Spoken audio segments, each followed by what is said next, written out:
Consuming vinegar with a meal reduces the spike in blood sugar, insulin, and triglycerides, and it appears to work particularly well in those who are insulin-resistant on their way to type 2 diabetes. No wonder the consumption of vinegar with meals was used as a folk medicine for the treatment of diabetes before diabetes drugs were invented. Many cultures have taken advantage of this fact, mixing vinegar with high-glycemic foods like white rice in Japan, for example, to make sushi, dipping bread in balsamic in the Mediterranean, a variety of sourdough breads throughout Europe, which cause less blood sugar and insulin spikes. And you can do the same with boiled white potatoes, by adding vinegar and cooling them down to make potato salad. Adding vinegar to white bread doesn't just lower blood sugar and insulin responses, but increases satiety, the feeling of being full after a meal. If you eat 3 slices of white bread, it may fill you up a little, but in less than 2 hours, not only are you as hungry as you started, but actually hungrier, less satiated than when you began. But if you eat the same amount of bread with some vinegar, you feel twice as full, and even 2 hours later you're still feeling nearly just as full as if you just ate the 3 pieces of bread plain. But this remarkable increase and prolongation of satiety took nearly 2 tablespoons of vinegar. That's a lot of vinegar.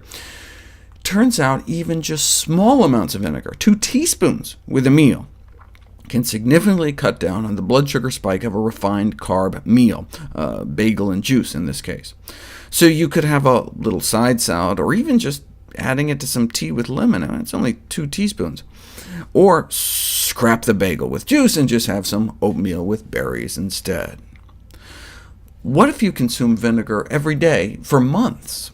Researchers at Arizona State randomized pre-diabetics to drink a daily bottle of an apple cider vinegar drink, half bottle lunch, half bottle at supper, or take a apple cider vinegar tablet, which they pretty much considered a placebo control, since while the bottle contains 2 tablespoons of vinegar, 2 tablets would only add up to about 1/3 of a teaspoon a day, so they were in effect comparing about 40 spoonfuls of vinegar a week to 2 for 12 weeks.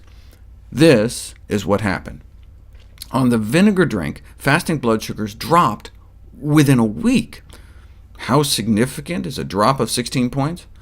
A simple dietary tweak, a tablespoon of vinegar twice a day, worked better than the leading drugs, like glucophage and Avandia.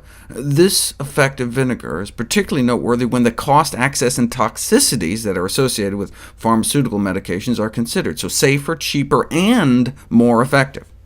No wonder it's been used medicinally since antiquity. Interestingly, even the tiny amount of vinegar in pill form seemed to help a bit. That's astonishing. And no, the study was not funded by the vinegar company. What about long-term vinegar use where it really counts? In diabetics. They were randomized to one of 3 groups.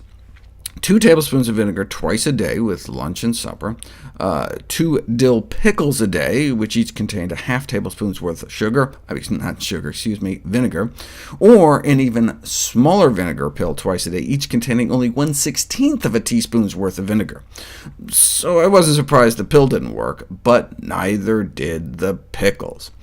And maybe the tablespoon a day isn't enough for diabetics? Regardless, the vinegar did work, all the more impressive because the diabetics were mostly well controlled on medication and still saw an additional benefit from the vinegar.